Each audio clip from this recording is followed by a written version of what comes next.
Welcome back to reading through the KNR, the C programming language, and today we're going to go through section 1.5.1 file copying. So, given getChar and putChar, you can write a surprising amount of useful code without knowing anything more about input and output. The simplest example is a program that copies its input to its output one character at a time. So imagine you have a kind of pseudocode like this of, first of all, read a character, and then while character is not end of file indicator, which we'll get to, output the character just read, and then read a character. And we can convert this pseudocode into C. So let's call this, example 0. Not feeling especially creative with the names today, so let's include header. And here we're going to want standard input, standard output. The reason for that is that's actually where, for example, EOF comes from.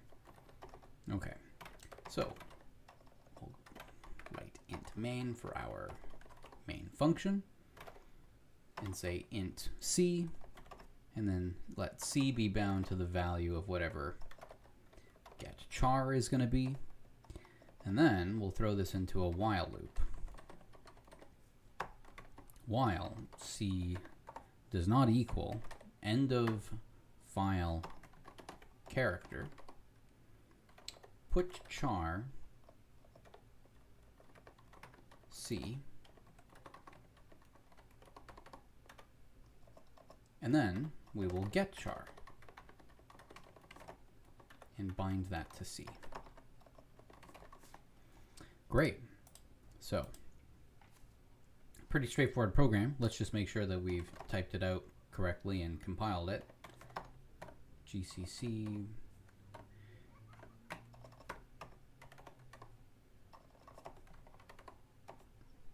So, doesn't seem to be doing anything, but remember there's a while loop, so it's just going to keep going. And if I put something in, I haven't actually submitted it yet as standard input, but when I press enter, it's going to give me back 3. If I press enter, it's going to give me blank. If I put in other characters, I don't think that new lines will actually count as new line. No, I can't trick it. But anyways, so the point here being really that it is actually doing it one character at a time, even though if I put in, ASDF, it just gives ASDF. It means that it's going to put out characters one at a time. That doesn't mean that it's inserting new line characters, which often things like a print statement would do. Well, it depends on the language. Not in C. Printf in C does not give you a new line character, if I remember correctly. However, some programming languages like Python and Rust will do that. Okay, so we have this relational operator, which I guess I'll call it bang equals, or the exclamation mark. It's just too verbose to call it anything like that. Means not equal to. Now, when what appears to be a character on the keyboard or screen is, of course, like everything else, stored internally just as a bit pattern. So a collection of zeros and ones. The type char is specifically meant for storing such character data, but any integer type can be used. So that's kind of interesting. I mean, there is this deep connection, of course, between bitmaps or bit patterns and all kinds of data structures. And in C, you can dance between using chars and ints in a certain way. So we used int for a subtle but important reason. Okay. The problem is distinguishing the end of input from valid data. Right, like how do you know when to stop, basically? So the solution is that getChar returns a distinctive value when there is no more input. A value cannot be confused with any real character. This value is called EOF, and that's an abbreviation for end of file. We must declare C to be a type big enough to hold any value that getChar returns. We can't use char since C must be big enough to hold EOF in addition to any possible character. Therefore, we use int. Okay, so that's kind of a workaround so that you have a larger set of possible values.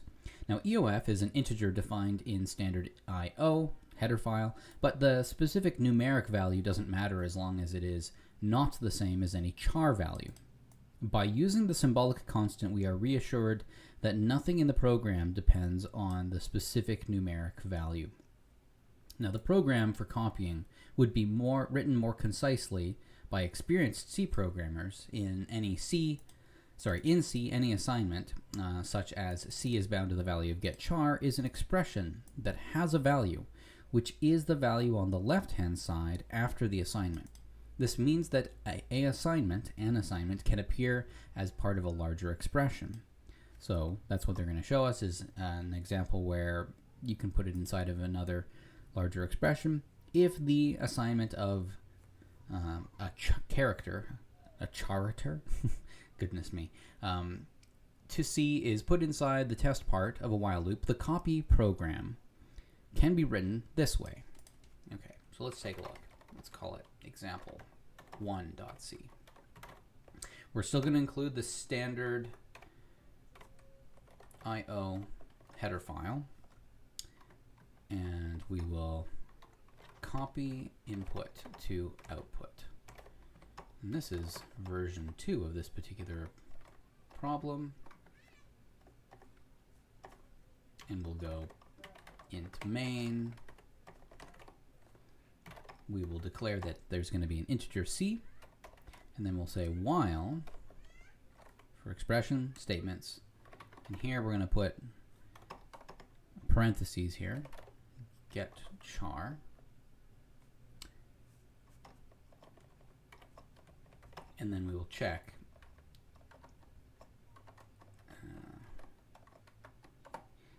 does that equal to the end of file character or not, and we will then put char, and we'll just put C, the same C that we assigned above. Great. So they describe the code, but maybe let's just quickly compile because I really want to just make sure that I got that right. Example 1. Example 1. So it should do a similar thing, really the same thing. Great.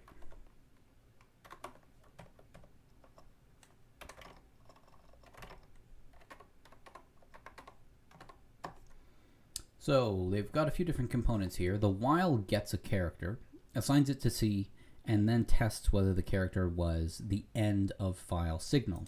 If it was not, the body of the while is executed, printing the character. Great. The while then repeats.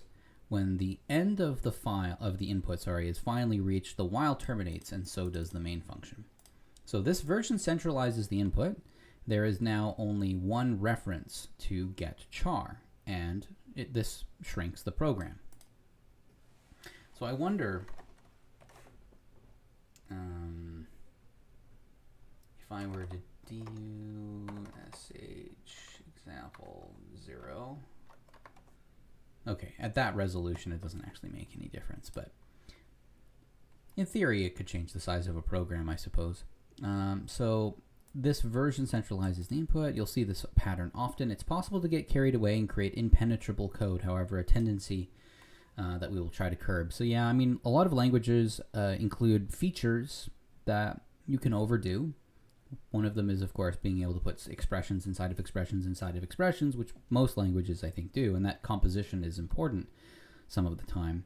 But you can also have things where it's at least controversial whether we should do it, or really it's controversial how much we should do it. Or even if it isn't controversial, of just going, everybody agrees that eventually too much complexity is, well, by definition, too much. So the parentheses around the assignment within the condition are necessary in the example they were showing here. So the precedence of not equals to is higher than that of equals, or assignment, I should say, which means that the absence of the parentheses, in the absence of the parentheses, the relational test does not equal would be done before the assignment equal. So the statement C is bound to the value of getChar does not equal EOF is equivalent to C in brackets getChar does not equal EOF. So that kind of illustrates that in this case we actually really wanted to have these brackets because we cared about creating C and then comparing it to EOF, not assigning C to be the comparison of getChar to EOF, which is fine. Okay, so this has the undesired effect of setting C to 0 or 1, depending on whether or not the call of getChar returned at end of file. Okay, so we have a couple of exercises here.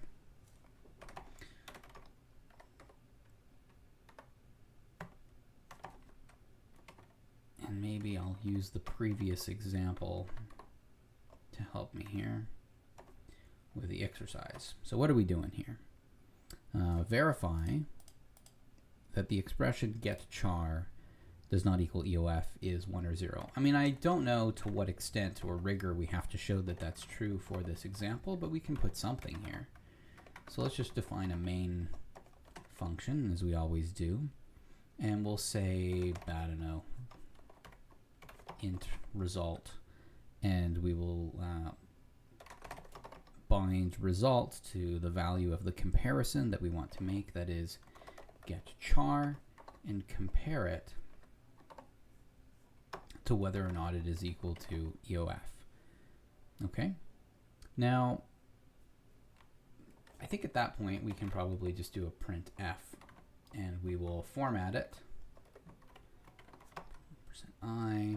Here we're already assuming that it's going to be basically an integer, and if I, let's see, GCC example 2 out example 2, and then we'll run it. Now I'm going to need to quit out because I want this. Okay, so when I ran it, A is equal to the end of file character. Or sorry, it's true that it isn't equal, because we had used the EOF does not equal EOF, which 1, I believe, means true, which means it did not equal it, which makes sense. The letter A does not equal end of file. Perfect. I guess that's what we would always want all along, right? Okay, so then let's make another example 3, and again we'll look at using standard input output, and this time they just want us to print what is the value of EOF. So we'll again go main file, or sorry, main function, and let's see, we can just go straight to a printf, I think. So let's do it. %i, and we'll just throw EOF right in there. GCC example 3, and we'll make that an output of example 3, example 3. So we got -1. Now there's another way we can look at this, by the way, that would also tell us the same information. If we have our LSP ready to go, we can go GRD with the LSP, and that takes us right to where the defined value is, the value returned by f get c and similar functions to indicate the end of the file. And you can see the value there is -1, which is what we got on the output of example 3, which was printing the value of EOF. There you go. Okay, that is the end of this section, and I think we'll pick up the next section in the next video. So until then, take care.